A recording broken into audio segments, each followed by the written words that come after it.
I have a question here about how can religion coexist or occupy the same space as secularism? That's a complex question. I'm going to answer that because it's directed at me. I'm going to answer that just really an almost oversimplified way. And I'm going to go back to Os Guinness, Christian social critic, who says you can have three models for a public square. You can have a sacred square where religious values dominate. But typically what happens there is you're going to eventually have a battle between competing religions. And I don't think that's healthy as an evangelical Christian.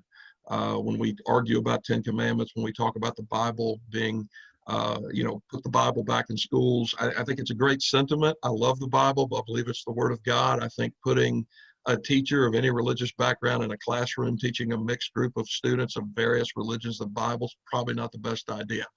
And so when you talk about that, a sacred public square, you can't maintain that peacefully and still have people of various religions, because I think our friends would appreciate me being clear about this tonight. We're not trying to pretend we're all the same here. Our Muslim friends are about to celebrate the holy month on their calendar. They believe things I do not believe. I believe things they do not believe, and we don't think that they're no big deal. We believe they're very serious differences. And many of my closest Muslim friends would love for me to become Muslim, not because they hate me, but because they care about my soul. And as an evangelical, I feel the same way about my friends that I'm looking at tonight. I'd love to baptize all these people. And when I say that, I think they know my heart in that. It's not to try to get into their space, but it is to just emphasize the nature of a sacred square is you just can't say, well, we're all the same, so let's all come together, because it's just not true, which means if you're going to have a sacred square, it's going to have to be dominated by one religion or the other. That's not healthy to a pluralistic society, as the Constitution would envision.